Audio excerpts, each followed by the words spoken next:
Sa harap ng kamera, walang takot.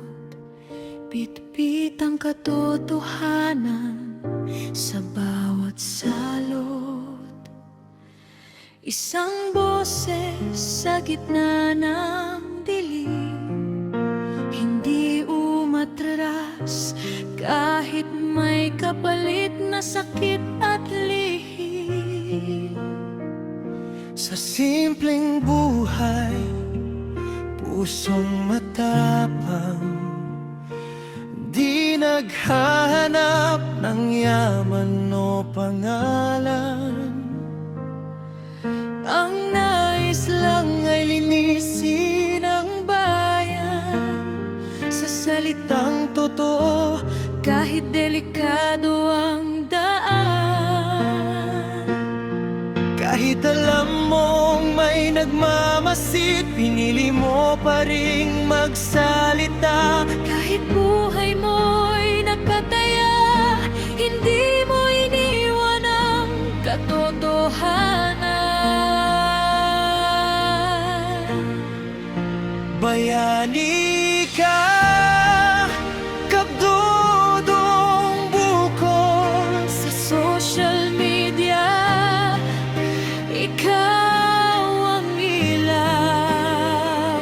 Hanggang huling hininga, di ka tumigil sa laban kontra katiwalian. Bayani ka, di man may baril, kundi salita ang iyong sandata.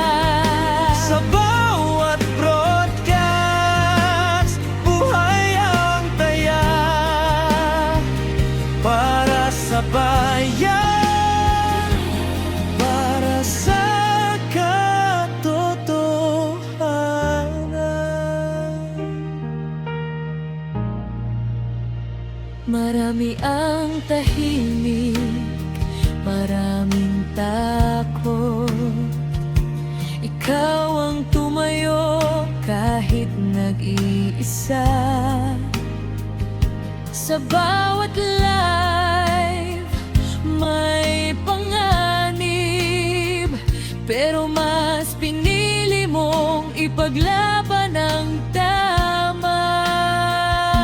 Hindi ka perpekto, ikaw ay tao, pero ang prinsipyo mo'y di matitinag.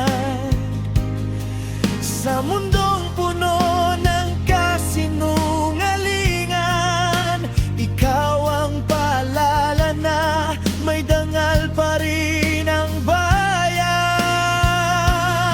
Hindi ka sikat sa kayamanan, pero mayaman sa tapang at dangal. Ang alaala mo'y mananatili sa pusong naghanap ng katarungan. Bayani ka, katodong bukol. Sa bawat salitang iyong iniwan, Kahit ikaw ay pinatahimik, ang katotohanan ay hindi namatay. bayani ka hanggang ngayon. Ang boses mo'y patuloy na sumisigaw. Sa bawat taong muling lalaban, ikaw ang inspirasyong kanilang hawak. Ang lahat ng bayani, may kapa o baril, minsan hawak lang nila ay cellphone at paninindigan. Bayani ka.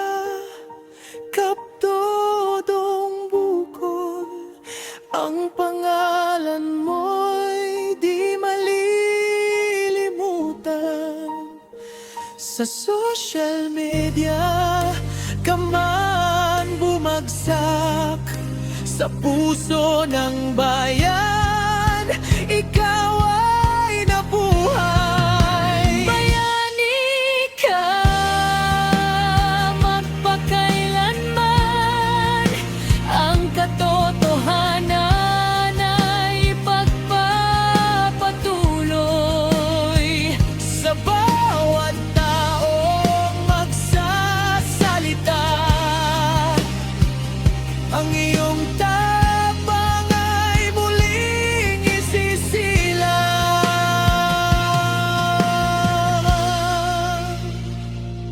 Paalam,